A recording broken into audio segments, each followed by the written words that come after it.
Hello everyone, कैसे हैं आप लोग। आ गई मैं फिर से बिग बॉस के लास्ट एपिसोड का रिव्यू करने के लिए। लास्ट एपिसोड नहीं, लास्ट वीक के फर्स्ट एपिसोड का रिव्यू करने के लिए, क्योंकि भैया अब तो बिग बॉस ख़त्म होने वाला है एक हफ्ते बाद। हम लोग भी सोचेंगे कि एक हफ्ते बाद क्या ही करें, क्योंकि रिव्यू तो कर ही लिया करते थे। चलिए बात करते हैं कि टॉप 5 की बात हो रही है ना।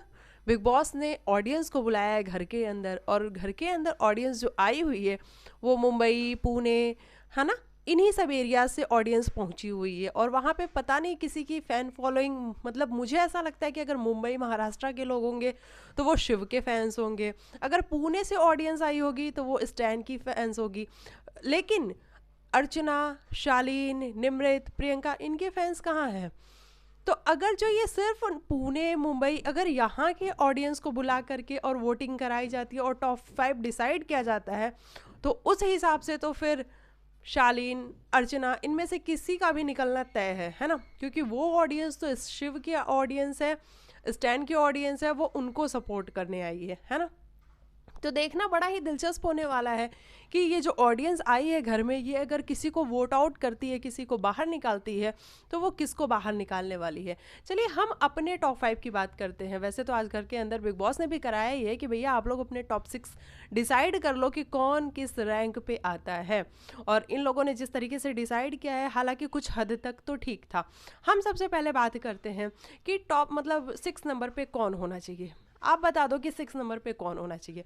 मुझे ऐसा लगता है कि 6 नंबर पे अगर हम देखने जाएं तो स्टैन को हम कह सकते हैं, है ना। क्योंकि स्टैन ने देखो स्टार्टिंग से कुछ भी नहीं किया शो में, कुछ भी नहीं किया उसने शो में। लेकिन उसकी फ़ैन फॉलोइंग इतनी ज़्यादा थी कि उस फ़ैन फॉलोइंग के चक्कर में बिग बॉस उसको आगे लेके आते रहे। और हर बार जब वो कहता था कि मुझे घर जाना है, मुझे घर जाना है, तो बिग बॉस ने कहा कि नहीं स्टैन, अभी आपका टाइम नहीं आया है और अभी आपको इस शो में रहना पड़ेगा। तो बिग बॉस ने स्टैन को हर बार, है ना, हर बार ये बोला है कि अभी आपको इस घर में रहना है और अभी आपको बाहर नहीं जाना है। और हर बार बूस्ट करके भेजते थे, और जब बिग बॉस बूस्ट करके भेजते थे तो स्टैन बूस्ट हो जाता था, फिर कुछ दिन तक अच्छे से रहता था और फिर कुछ दिन बाद कहता था कि मुझे घर जाना है, मुझे घर जाना है। आज वो खुद भी इस बात को एक्सेप्ट कर रहा था कि मुझे तो अभी 2 हफ्ते में समझ में आया है कि ये बिग बॉस का गेम क्या है। लेकिन वही बात है कि जब अब समझ में आया है तो गेम खत्म हो चुका है, यानी कि पूरा का पूरा शो ओवर हो चुका है। यानी कि 4 महीने में घर के अंदर रहने के बावजूद भी स्टैन को कुछ समझ में नहीं आया। स्टैन देखो, मैं जेन्युइन बंदा कहती हूँ स्टैन को, स्टैन बहुत अच्छा है, स्टैन रियल है, अपनी जो रियल साइड है उसने वो दिखाई है ना।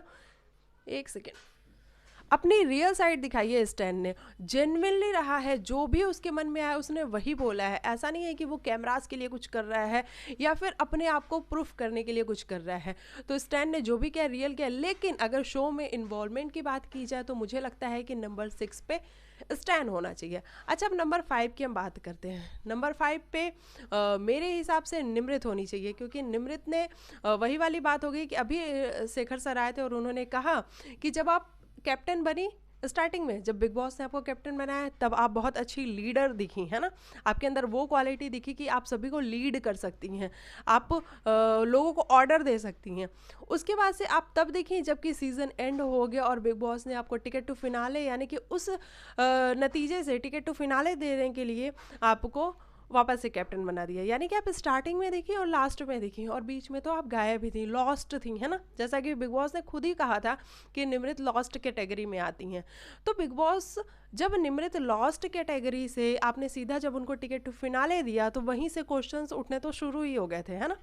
तो निमृत को बहुत ज़्यादा फेवर किया गया, बहुत ज़्यादा समझाया गया। उनके फादर साहब भी आए, उनके फादर ने भी बहुत समझाने की कोशिश करी कि बेटा तू अपने लिए खेल, लेकिन निमृत नहीं खेली। और फिर इन सब चीज़ों में एक प्रियंका का जो डायलॉग था कि निमृत अकेली कभी ना खेली, वो इतना ज़्यादा लोगों के दिमाग में छा गया कि निमृत अकेली तो खेली ही नहीं है। अगर निमृत ने एक आधी स्टैंड लिए भी होंगे तो वो भी लोग भूल गए प्रियंका के एक डायलॉग की वजह से, है ना। जब वो न्यूज़पेपर वाला टास्क हो रहा था तो वहाँ पे बहुत सारे लोगों ने बहुत कुछ बोला था कि ये टाइटल इसके लिए सूट करता है, ये टाइटल इसके लिए सूट करता है। लेकिन सिर्फ एक प्रियंका का ही डायलॉग लोगों के जहन में रह गया, और वो था कि निमृत अकेली कभी ना खेली।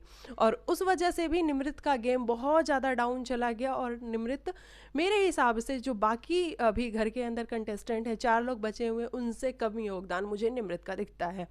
तो निमृत इस तरीके से नंबर 5 पे आती हैं। नंबर 4 पे हम बात करें अगर कि नंबर 4 पे कोई होना चाहिए तो वो है शालीन भानोट, है ना।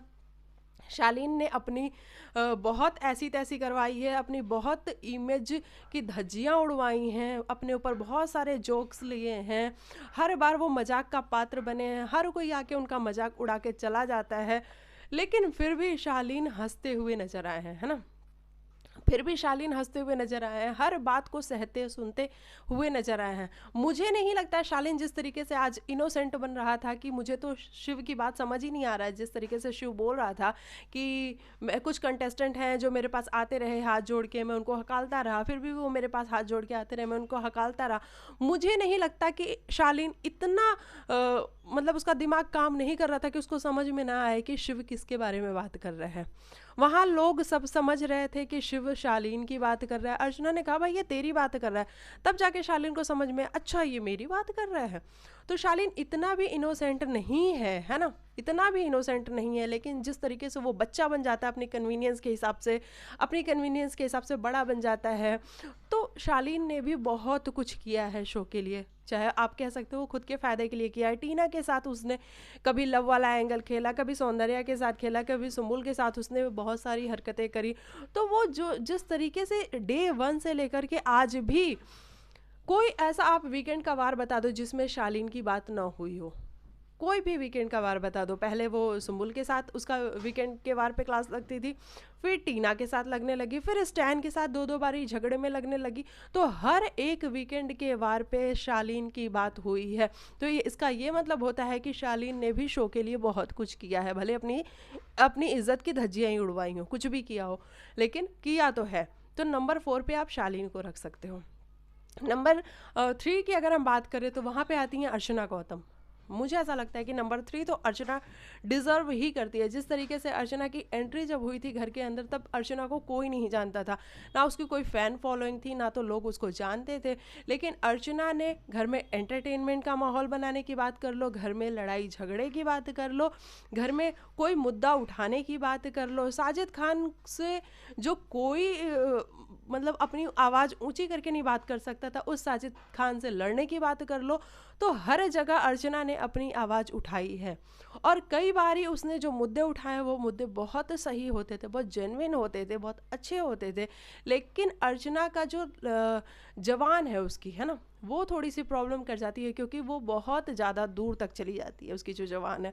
अगर अपनी जवान पे कंट्रोल कर ले, अपने वर्ड्स पे कंट्रोल कर ले अर्चना, तो अर्चना ने बहुत कुछ किया है शो के लिए, बहुत कुछ किया है शो के लिए। तो आप अर्चना को टॉप 3 के अलावा उससे नीचे तो मैं नहीं देखती, मैं टॉप 3 में अर्चना को देखती हूँ। उसके बाद नंबर 2 की बात करें तो नंबर 2 पे प्रियंका और शिव, इन दोनों को आप टॉप 2 रख सकते हो, है ना। अब यहाँ से विनर कोई भी बन सकता है, क्योंकि शिव ने भी गेम के लिए बहुत कुछ किया है, अपनी पूरी मंडली को लीड किया है, उसने अपने पॉइंट ऑफ व्यूज़ को बड़े क्लियरली रखा है। तो शिव ने भी बहुत कुछ किया है। और प्रियंका की हम बात करें तो प्रियंका भी हर जगह, आज शेखर सर ने बताया है कि जिस तरीके से वो टांग अड़ाती है, तो प्रियंका ने भी हर मुद्दे में अपनी टांग अड़ाई है। और अब जब लास्ट के वीक्स रह गया तो यहाँ पे प्रियंका बहुत फूक फूक के कदम रखती हुई नज़र आती है और बहुत अच्छा गेम खेल रही है। तो प्रियंका और शिव को आप टॉप 2 में रख सकते हो। अब यहाँ से जनता जिसे चाहे विसे उसको विनर बना सकती है। शिव ठाकरे को अगर ऑडियंस ज़्यादा वोट करेगी तो शिव ठाकरे विनर बन सकते हैं, और अगर प्रियंका को वोट करेगी तो प्रियंका विनर बन सकती हैं। मतलब विनर दोनों ही हैं, अब जनता जिसको बनाना चाहे उसको बना सकती है। तो ये रहे मेरे टॉप 6 और इनकी रैंकिंग ये रही। अब बात करते हैं कि घर के अंदर शेखर सुमन आए, और शेखर सुमन ने जिस तरीके से भाई ये सेगमेंट किया बिग बुलेटिन वाला, वो काफ़ी अच्छा था, क्योंकि वो हर बार आते थे और रोस्ट करके जाते थे, और इनडायरेक्टली जो घर में कंटेस्टेंट हैं उनको बहुत कुछ बता के जाते थे। हालांकि निमृत आज अलग बात कह रही थी कि भाई ये जो शेखर सर आते हैं और जो सलमान सर आते हैं, ये लोग मजाक करके जाते हैं। निमृत, वो मजाक नहीं करके जाते, वो मजाक में आपकी बजा के जाते हैं, आपको बता के जाते हैं कि निमृत आप यहाँ सही हो, यहाँ गलत हो, आपको ये करना है, ये नहीं करना। अब आपको समझ में ही नहीं आ रहा है तो उसके लिए हम कुछ भी नहीं कह सकते हैं, है ना। तो निमृत की ये बात पता नहीं किस गलतफहमी का शिकार है। निमृत को ऐसा लगता है कि शेखर सर जो भी बोलते हैं वो मजाक में बोलते हैं। तो शेखर सुमन ने बहुत अच्छा सेगमेंट किया और इस बार कुछ अलग देखने को मिला हमें, है ना। क्योंकि ये वाला शो तो कभी हुआ नहीं था, ये शेखर सुमन का सेगमेंट कभी नहीं हुआ था। तो अच्छा लगा, और जिस तरीके से वो घर के अंदर भी आए थे और वो बार बार ये कह रहे थे कि मैं आप सभी से अटैच हो गया, मैंने शो को देखना शुरू किया और बहुत अच्छा लगा आप सभी को जान करके, मिल करके। तो ये वाली बात हुई, शेखर सुमन का आना बहुत अच्छा लगा शो के अंदर। अच्छा, उसके बाद हम बात करते हैं घर में जब ये टॉप 6 डिसाइड कर रहे थे तो क्या हुआ घर के अंदर। सबसे पहले अर्चना ने कहा कि मुझे लगता है कि निमृत है, क्योंकि निमृत अकेली कभी ना खेली, वो कभी अकेली खेली नहीं है, वो मंडली के सहारे ही खेली है, उसका कोई अपना स्टैंड नहीं होता है, वो स्टैचू बन के रहती है और ये सारी चीज़ें। तो अर्चना के हिसाब से निमृत थी टॉप 6 में। वहीं हम प्रियंका की बात करें तो प्रियंका ने कहा कि मुझे ऐसा लगता है कि स्टैन है, क्योंकि स्टैन ने घर में कोई मुद्दे क्रिएट ही नहीं किए, है ना। पहले तो वो घर के अंदर रहना नहीं चाहता था, तो उसकी इन्वॉल्वमेंट्स बहुत कम है घर के अंदर, तो इसलिए स्टैन है। फिर शालीन की बात करें तो शालीन ने कहा कि मुझे लगता है कि निमृत है, और हाँ, शालीन ने कहा कि मुझे भी लगता है कि निमृत है, क्योंकि निमृत को हर बार वेकअप कॉल दिए गए हैं, हर बार निमृत को जगाया गया है। वो लॉस्ट में थी तो लॉस्ट से उनको फिर फाइनलिस्ट बना दिया गया, तो इस तरीके से बहुत सारे उनको वेकअप कॉल्स मिले हैं, लेकिन निमृत फिर भी नहीं जागी हैं। उनको मंडली से दूर रहने की बात की गई है, लेकिन फिर भी वो मंडली से दूर नहीं हुई हैं। तो उनको भी, शालीन को भी लगता है कि निमृत है टॉप 6 में, मतलब 6 नंबर पर निमृत है। उसके बाद से शिव की बात आती है तो शिव ने कहा कि मुझे लगता है कि शालीन है, क्योंकि शालीन बहुत फेक है, बहुत सारी गलतियां उसने करी हैं यहाँ पे, और जो अपनी रियल पर्सनालिटी नहीं दिखा सकता वो फिर फेक ही है, और इसलिए शालीन है। फिर निमृत ने भी यही बोला और स्टैन ने भी यही बोला, तो शालीन नंबर 6 पे चले गए। अब सॉरी, अब शालीन नंबर 6 पे चले क्यों गए ये हमें समझ में नहीं आया, क्योंकि शालीन को नंबर 6 पे नहीं जाना चाहिए था, अग्री नहीं होना चाहिए था। लेकिन शालीन को फिर यही था कि यार फूड मिल जाएगा अगर हम, मतलब वो लोग टास्क को ना बड़े लाइटली लेते हैं, मैंने ये देखा है कि लोग टास्क को सिर्फ इसलिए लेते हैं कि यार फूड आ जाएगा। तो फूड के चक्कर में शालीन नंबर 6 पे जाके खड़े हो गए कि ठीक है मैं नंबर 6 पे जाकर खड़ा हो जाता हूँ। फिर उसके बाद से नंबर 5 की बात हुई तो अर्चना ने कहा कि मुझे लगता है कि निमृत है। फिर वही उसने रीज़न दिया कि मुझे यही लगता है कि स्टैचू की तरह खड़ी रहती हैं, कुछ करती नहीं है, कुछ बोलती नहीं, इन्वॉल्व नहीं होती हैं चीज़ों में, तो निमृत है। फिर उसके बाद से प्रियंका की बारी है। प्रियंका ने फिर से कहा कि मुझे लगता है कि स्टैन है, क्योंकि उसकी इन्वॉल्वमेंट्स बहुत कम है, वो शो के लिए उसने कुछ किया नहीं है। फिर शालीन की बारी आती है। शालीन ने कहा कि मुझे लगता है कि निमृत है। शिव ने भी निमृत कहा, और शिव के निमृत कहने पे निमृत को बड़ा झटका लगा अंदर से कि यार शिव कैसे बोल सकता है। लेकिन इस तरीके से फिर नंबर 5 पे निमृत जाके खड़ी हो जाती हैं। नंबर 4 की बारी आती है तो अर्चना ने कहा कि मुझे स्टैन लगता है। शालीन ने कहा कि मुझे शिव लगता है। तो ये थोड़ा सा अजीब था कि शालीन ने शिव को क्यों कहा, क्योंकि शिव मतलब टॉप 4 के लायक तो नहीं है, ऑब्वियसली बिल्कुल भी नहीं है, वो टॉप 2 का मटेरियल है ना। लेकिन शालीन को ऐसा लगता है। और उसके बाद से प्रियंका ने कहा कि मुझे लगता है कि स्टैन है। हाँ, उसने कहा स्टैन है। और फिर उन तीनों लोगों की बात की जाए तो उन्होंने अर्चना पे डाल दिया, यानी कि वो मेजोरिटी में खेल रहे थे। आप इस बात को समझो कि वो मेजोरिटी में खेल रहे थे और ये लोग इंडिविजुअल खेल रहे थे। तो जब ये इंडिविजुअल खेल रहे थे तो ये एक नहीं हो पा रहे थे, वो मेजोरिटी में खेल रहे थे, तो हर बारी वो जिसको चाहते थे वही जाता था उस रैंक पे। और अर्चना वहाँ पे तैयार नहीं हुई। तो अर्चना अगर नहीं तैयार हुई तो मुझे सही लगा, मुझे बुरा नहीं लगा, मुझे लगा कि ठीक है, अर्चना ने इतना कुछ किया है शो के लिए, बहुत कुछ किया उसने शो के लिए, तो वो टॉप 4 तो नहीं ही डिजर्व करती। और वो खुद के हाथ से तो बिल्कुल भी टॉप 4 पे नहीं जाएगी। बाहर की जनता आके कर दे उसे टॉप 4 पे, वो बात अलग है, लेकिन वो खुद तो बिल्कुल भी नहीं जाएगी कि हाँ ठीक है मैं एग्री करती हूँ कि मैं टॉप 4 के लायक हूँ, क्योंकि उसने शो के लिए बहुत कुछ किया है। यहाँ पे सभी लोगों ने उसको बहुत मनाने की कोशिश की कि अर्चना मान जा, टॉप 4 पे चली जा, और इस तरीके से कम से कम जो फूड है वो फूड आ जाएगा।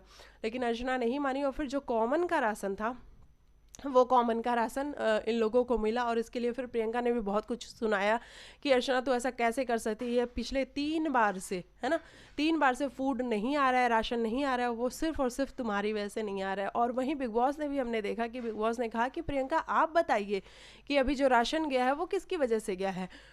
तो प्रियंका ने कहा कि सर अर्चना की वजह से गया है, क्योंकि अर्चना ने ये ड्रामे उसको हर बारी करने होते हैं, तो इस वजह से फिर से राशन नहीं आया। वहीं अर्चना ने कहा कि ठीक है, मैं ये जो कॉमन का राशन है इसमें तुम लोग के लिए खाना बनाऊंगी और तुम लोग को खिलाऊंगी। तो वहीं प्रियंका और निमृत ने कहा कि भाई देख ले, 1 पैकेट आटा आया हुआ है, इसमें क्या ही होगा, तो तू रोटियां मत खाना। अर्चना ने कहा ठीक है मैं रोटियां नहीं खाऊंगी, तुम लोग को मैं खिला दूंगी। हालांकि आज अर्चना के लिए बिग बॉस ने एक वो भी रखा था कि जहाँ पे उसको फ्राइड राइस मिले हैं, चिली पनीर मिला है, चिली पनीर क्या था वो, ऐसा ही कुछ था, और हक्का नूडल्स मिले हैं। तो मतलब बहुत कुछ खाने के लिए मिला। और वहाँ पे शालीन की जो नज़र गड़ी हुई थी ना अर्चना के फूड पे, वाकई में शालीन मतलब इतना खाने का मन है भाई, होगा भी है ना, होगा भी, मुझे लगता है कि होगा भी मन यार। हम मतलब कोई भी चीज़ जब चाहे हमें खाना हो हम खा सकते हैं, लेकिन अगर एक टाइम कोई दूसरा खा रहा हो और हमें भी ऐसा मन कर जाता है यार हमें भी खाना है ना, तो वो तो वहाँ पे 4 महीने से बंद है और उनको नहीं मिल रहा है, और उनके आगे कोई इतना लेविश तरीके से खा रहा है तो उनको मन तो कर ही जाएगा। वहीं स्टीव स्टैन ने अपना चना बनाया किचन में जाके, और उसमें मसाले वसाले पाव भाजी मसाला डाल के चने बनाए थे, जो कि शायद अच्छे नहीं थे, लेकिन क्या करते वो मज़े लेके खा रहे थे। और प्रियंका निमृत ने जिस तरीके से अर्चना के लिए फूड बनाया और अर्चना ने फिर खाया, तो वो बहुत अच्छा लगा देख करके। तो ये सब कुछ हुआ है। अब बाहर से जो ऑडियंस आई है वो देखते हैं कि किसको शो से बाहर करती है, यानी कि टॉप 5 किसे बनाती है और किस एक इंसान को टॉप 6 से बाहर करती है। मेरे हिसाब से अगर मैं अपनी बात करूँ तो निमृत बाहर होनी चाहिए, निमृत बाहर होनी चाहिए। लेकिन अब ऑडियंस जो आई है वो जहाँ की ऑडियंस होगी, वहाँ के लोगों को पसंद करती होगी, तो शायद वो उन लोगों को नहीं किसी और को बाहर करे। मतलब अर्चना और शालीन तो बिल्कुल नहीं होने चाहिए, है ना। अर्चना और शालीन टॉप 5 डिजर्व करते हैं और उनको टॉप 5 में होना चाहिए। तो ये रहा मेरे हिसाब से आज के एपिसोड का रिव्यू। अगर आप चैनल पे आए हो तो लाइक से सब्सक्राइब करके जाना, और मेरे को कमेंट करके बताना कि आपके हिसाब से आपके टॉप 5 कौन है, और जो ऑडियंस आई है उन्होंने किसको बाहर किया शो से, मुझे लिख के जाना। मिलती हूँ आप लोग को नेक्स्ट वीडियो में, तब तक के लिए बाय बाय, टेक केयर, अपना ख्याल रखिएगा, बाय।